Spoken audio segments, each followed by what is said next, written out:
Assalamualaikum warahmatullahi wabarakatuh. Perkenalkan, nama saya Raka Pratama Putra Wahyudi dari SMA N23 Jakarta. Yang terhormat Bapak Ibu Dewan Juri, izinkan saya menyampaikan pidato pada hari ini, yaitu dengan tema pemerintah mendukung peralihan permanen pendidikan tersier ke format daring.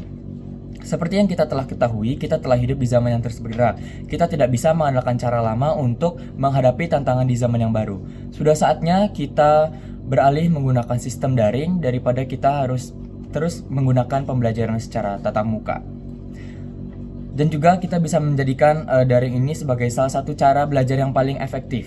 Karena dengan pembelajaran ini kita bisa menghasilkan peserta didik yang bisa menerapkan teknologi-teknologi canggih dalam kehidupan sehari-hari. Lalu saya menyetujui tema ini dengan mendukung peralihan dari pembelajaran secara tatap muka menuju ke pembelajaran daring, yaitu dengan saya memiliki 3 argumen. Argumen yang pertama ini adalah format daring lebih membuka akses pendidikan yang lebih luas. Karena apa?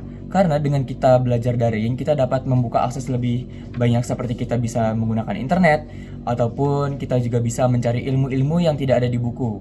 Kalau kita menggunakan buku, kita lebih terbatas dalam mengumpulkan informasi-informasi, lalu juga kita biasanya sering bertanya kepada guru, itu juga informasinya yang belum tentu valid, jadi kita menggunakan internet untuk mencari ilmu-ilmu yang lebih luas lagi dalam kehidupan sehari-hari kita, yang dimana itu juga bisa bermanfaat untuk kehidupan kita di masa yang akan mendatang. Lalu argumen yang kedua, saya memiliki format daring ini lebih mengefisiensikan dana daripada pembelajaran secara tatap muka. Sudah pasti ini lebih hemat efisien. Karena apa? Karena kita hanya menggunakan internet dan juga ponsel, daripada kita harus membeli buku, alat tulis, seragam, dan lain-lainnya, yang dimana itu sangat boros dalam segi pendanaan. Lalu juga kita bisa menggunakan dana-dana tersebut untuk kegiatan-kegiatan lain, misalnya seperti membantu korban bencana, korban yang kesusahan, ataupun yang lain sebagainya. Lalu dengan argumen yang ketiga ini adalah efisiensi waktu dan biaya bagi murid dan tenaga didik. Efisiensi ini adalah seperti kita tidak perlu ke sekolah lagi atau tidak perlu ke kampus lagi. Kita juga bisa menghemat uang karena kita di rumah, makan kita juga disiapkan oleh orang tua dan makanan yang ada di rumah. Kita tidak perlu membeli makanan ke kantin ataupun jajan-jajan. Jadi kita hanya perlu mengeluarkan sedikit uang jika kita menggunakan pembelajaran secara daring. Lalu kita juga dapat menabung untuk kegiatan-kegiatan berikutnya. Kesimpulan yang saya sampaikan dari argumen tadi adalah peralihan ini bukan hanya mungkin, tetapi memang perlu.